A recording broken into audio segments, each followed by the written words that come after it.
What's up, Hockey Think Tankers? Welcome to another Short Shifts episode sponsored by Skate Tech, skate sharpening and equipment repair, and they bring you NHL quality service at an affordable retail price.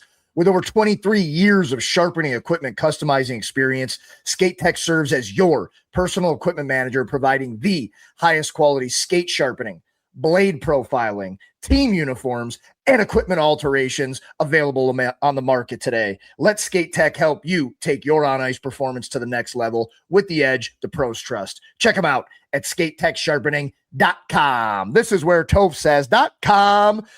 As you guys probably are understanding now, only hearing my voice and not Topher's little pipsqueaky voice here. Just me today. Toph's on vacay. I was on vacay last week. Wanted to talk up to you guys about what to do when the season ends. Everybody's seasons are coming to an end right now in youth hockey, or they might even be a week or two over, or you got maybe nationals left, so you got a week or two left. But they're all going to be coming to a close from college on down here within the next few weeks. One of the biggest questions as an off-ice strength coach, off-ice performance coach, obviously a retired pro, that I get is, what should I do when the season ends? What should my summer look like? I would say A, kind of depends on your age. B, depends on, is your body healthy? First and foremost, when the season's over, you've got to get your body back to 100% health before you start going into super intense training. Okay. Now, if you're, under 13, whatever, right? A little bit different. I think if you're under 13, probably under 15, you should be going into playing other sports, whether you're doing those on an actual team, in an actual league, awesome. Or you're playing them with your buddies at the Sandlot. What up? Great movie. You young people who are listening to this, if you've never seen the movie The Sandlot, might be one of the greatest sporting movies of all time. Toph and I's childhood, massive Sandlot fans.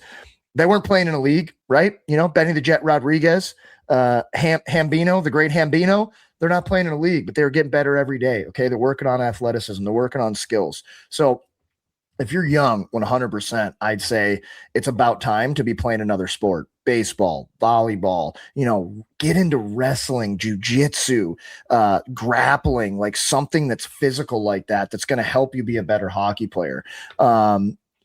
Or like I said, get in the backyard with some friends, get in the neighborhood with some friends and play other sports for a month, 2 months, few weeks here. Okay. Get out of the rink, get off the ice. If you have tryouts immediately after your season's over, my advice is a little bit different. I'd probably say like immediately, like within a month, within 3 weeks, then I would stay on the ice until after tryouts. Get the tryouts over, then you take your time off, then you put your bag away for at least a few weeks. No rink, zero going on the ice. Get away from the rink. Why?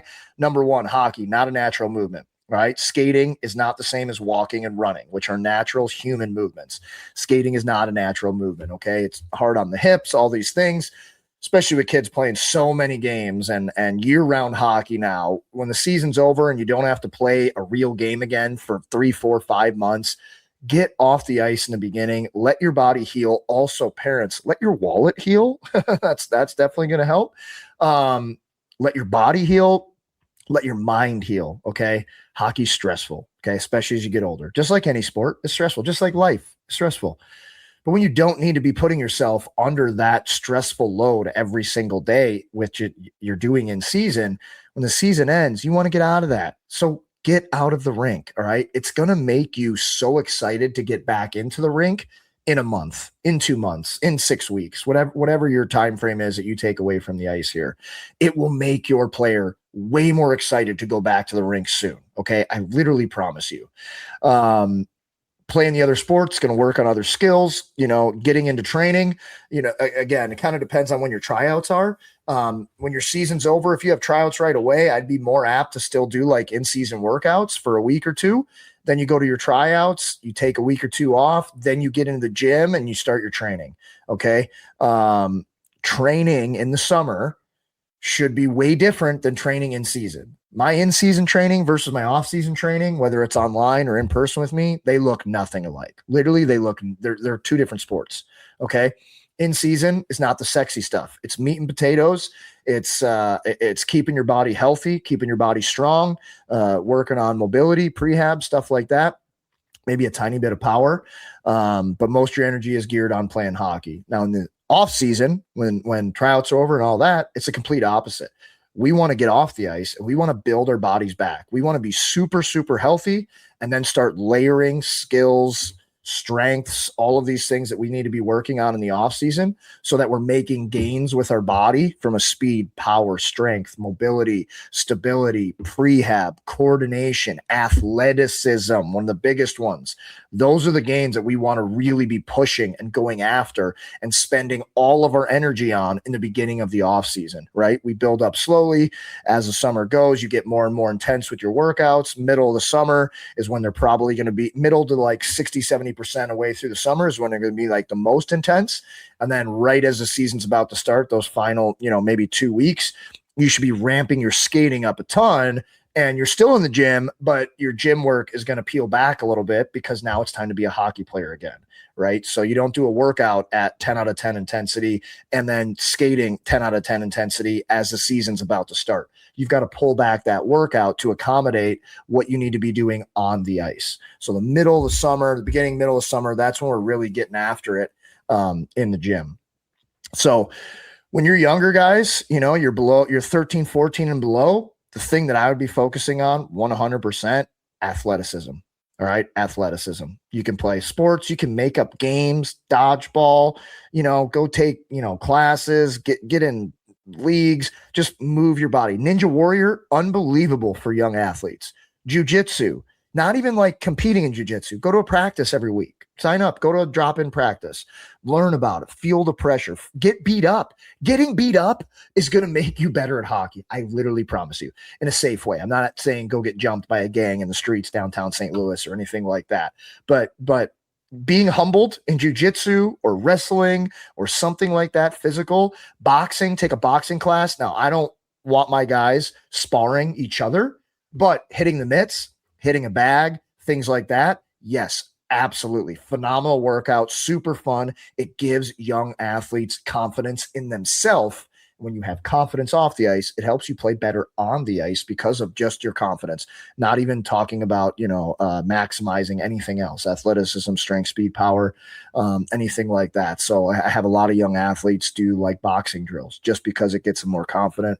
More confident means more swagger means you're going to play to the best of your abilities, right? So combat sports, athleticism for young athletes. Older athletes, yes, we're still definitely always focusing on that. But obviously then we're going to be more into like really building up our body, like the little details, the joints, ankles, knees, hips, shoulders, neck, T-spine, lumbar spine, all that type of stuff. And then building up strength, speed, and power in a periodized fashion, meaning we're starting at the beginning of summer where we're building back up phase, and then we're going on an upward trajectory so that we peak at the right time. I don't need you running sprints in May, crazy amount of sprints, because you're going to peak way too soon, right? And your body's not ready. You haven't been doing a lot of sprints because you've been playing hockey. So there's a period where you have to build up and then you really start going hard.